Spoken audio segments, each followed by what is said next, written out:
distintas dimensiones, ¿no? Lo que tiene que ver con esta semana aniversario de Olavarría, y nos vamos a tomar un ratito, la hemos nombrado varias veces en el día de hoy, la saludamos, está del otro lado de la línea telefónica Maribel García. Yo hoy, Maribel, te saludo, ¿cómo estás? Buen día. La gente del Foro Olavarría dice artista. Para mí sos bastante más que eso, pero bueno, te ponen como artista. ¿Cómo andás? Hola, Martín, buen día. Bueno, no sé, soy esto, soy lo que soy. No sé, cuando leí artista me sonó raro, ¿viste? Claro. No sé cómo definirme. Son tantas cosas que a veces a mí misma me cuesta decir qué soy.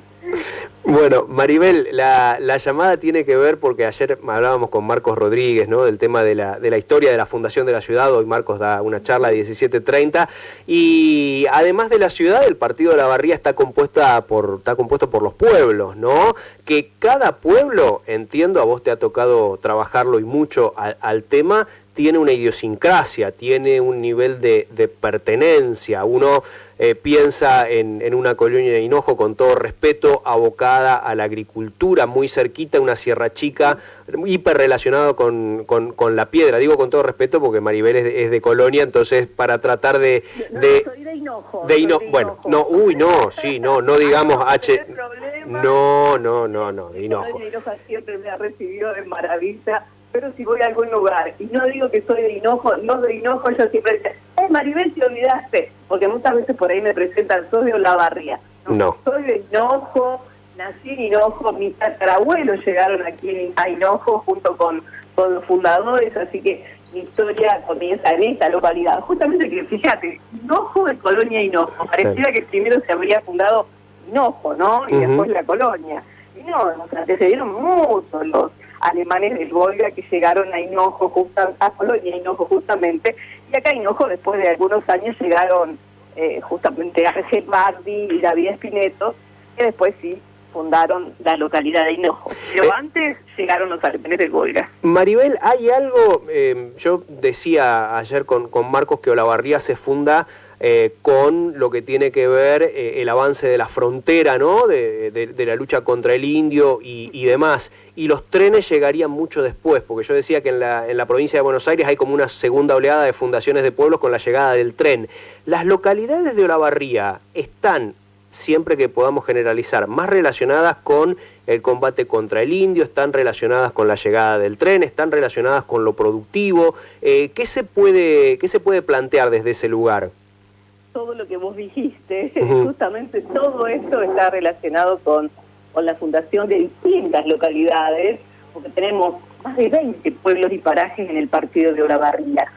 Muchos que llegaron a armar estos pueblos alrededor de las vías del ferrocarril, como también fueron muriendo cuando el ferrocarril dejó de pasar, fueron localidades que quedaron 10 habitantes, 5, se transformaron en localidades fantasmas. Otras que no. El ferrocarril dejó de pasar, pero siguieron firmes. Pero también tenemos aquellas otras localidades que han desaparecido, que tenían que ver con lo industrial, con las caleras y canteras. Claro. No nos olvidemos de esa calera Avellaneda que un día decidieron destruir el pueblo completo, arrasar con todo ese pueblo. Y yo tuve la posibilidad de trabajar con los vecinos de la villa durante un año seguido, tratando de buscar fotos, porque muchos de ellos se habían venido a vivir a la ciudad de Olavarría, había pasado la inundación, habían perdido hasta las fotos para mostrarle a sus hijos y a sus nietos el lugar donde habían llegado tal vez sus bisabuelos, sus tatarabuelos, y fue uno de los lugares que también era una época difícil, era una época del proceso, donde no se podía hablar demasiado. Pero bueno, la gente pudo arrancar las puertas de sus casas, llevarse algunas cosas, y sobre todo, bueno, un lugar que es muy difícil digamos, no he encontrado otra forma similar de arrasar con un pueblo, como sucedió, digamos, en Calera Avellaneda, y el dolor que quedó en su gente, ¿no?, de ver cómo terminaba esa historia. Pero bueno, como te decía, muchos de estos pueblos, Calera Avellaneda, Villa Mónica, Calera Seitis, se habían formado poblaciones alrededor de un trabajo, de una cantera, de una calera, como sucedió también en Sierras Vallas, Loma Negra, más de 18 nacionalidades diferentes llegaron a Loma Negra.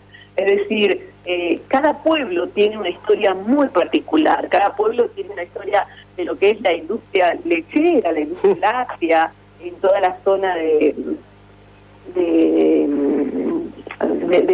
digamos, cuando ya nos vamos como para la Prida, la Madrid, todos esos pueblos que son del partido de Olavarría, bueno, tiene mucho que ver con esto, la instalación de la estancia La Tigra, bueno, Santa Luisa misma, bueno, todos los pueblos tienen una historia particular de dónde se han ido formando, por eso somos tan diversos, ¿no? Por eso las localidades son tan distintas. Uno puede ver una similitud grande, por ejemplo, en Colonia Hinojo, desde la entrada al pueblo que ya ves la cruz que se está instalando en las 3 colonias, es algo que las caracteriza, es algo que ellos cuando llegaron acá se prometieron, que iban a conservar la religión, iban a conservar el vivir en comunidad, y eso son cosas que después, bueno, las fueron conservando y el día de hoy lo vas viendo, hasta las fiestas que se hacen en las 3 colonias, en Colonia Hinojo, en Colonia Ños, en Colonia San Miguel, ¿no? Y acabas de escuchar el tren que está pasando, y Hinojo justamente es eso, es este Ángel Bardi que con sus 18 años se vino a esta localidad y se puso a un negocio pequeñito al lado de las vías del ferrocarril. Y cuento yo en ese cuento que cuento sobre mi pueblo, a cada lugar donde voy, que su madre le había dado unas semillas de hinojo aromáticas, le había dicho que sirven para el recuerdo, y él tiró esas semillas y las semillas empezaron a crecer, como creció su almacén de ramos generales. Y ya se había crecido el almacén, en la parte de arriba se podía leer Almacén, Maicería, La Buena Esperanza, de Ángel Bardi, primer fundador de la estación de Hinojo, Hotel, Café y Billar. Es decir, todo eso estaba escrito arriba de lo que era ese almacén de ramos generales que ocupaba toda una cuadra, que eran las cuadras de antes, de acá frente a la estación de trenes de Hinojo, ¿no? Así que bueno, cada uno de estos pueblos tiene su historia, conserva su historia, y lo importante es esto, saber, ¿no?, de dónde venimos, quiénes nos precedieron, quiénes realmente trabajaron en cada uno de los clubes, de las sociedades de fomento, para que cada pueblo hoy siga vivo y siga construyendo a partir de esa historia que lo marca de alguna manera, ¿no? Además tenemos en eso que dijiste de las nacionalidades, de las 18 nacionalidades, tenemos, creo que es algo que se traspasa gran parte de la Argentina, ¿no? La posibilidad de que llegaban personas que por ahí, en otro continente, en Europa, estarían peleándose, estarían con un arma en la mano, disparándose mutuamente, y acá convivían, ¿no? Sí. Eso es algo maravilloso realmente, o incluso los sirios libaneses con, bueno, no tenemos muchos judíos en Olavarría, pero digo, qué sé yo, los españoles y los franceses, los italianos y los franceses. Lo sabía, y vos sabés que era un tema de conversación también. He escuchado muchos de estos relatos, sobre todo en Loma Negra. Claro. Fíjate que trabajaban todos juntos ahí en la fábrica. Es decir, y estaban esas cosas, porque es decir, nadie ignoraba lo que sucedía. En muchos casos, en la Segunda Guerra Mundial, contaban todo lo que pasaba internamente y todo lo que pasaban ellos. En muchos casos también no habían podido traer todavía a su familia. Claro. En esa época todavía estaban los obreros solos en la casa. Había un espacio que era para los obreros solteros, ¿no? Claro. Pero no eran solteros, eran que todavía no habían podido juntar el dinero para traer a su familia. Hay gente que después de 15, 20 años pudo traer a su familia. Así que imagínate que aquel padre, hay un caso que siempre lo cuento en una de mis historias, que es el de María.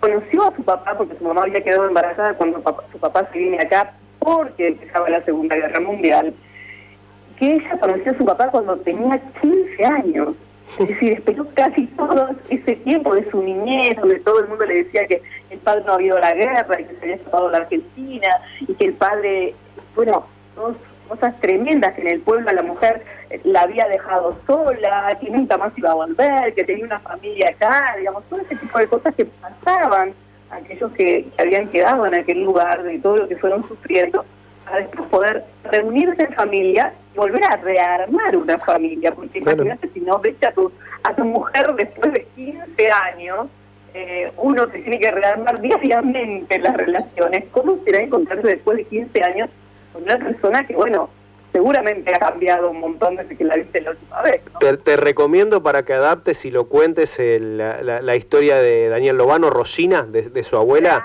La super leí, bueno, super leí. es para una adaptación y para contarla de boca en boca esa, me parece. Soy muy amiga de Carlos Lobano, con quien trabajamos en el libro de Calidad Avellaneda, el papá del escritor. Claro. Y Maribel, te consulto ya para cerrar y agradeciéndote. El inmigrante en general, porque lo mencionamos en los pueblos, ¿llegaba a la ciudad o llegaba al pueblo? Llegaba al pueblo, llegaba al pueblo.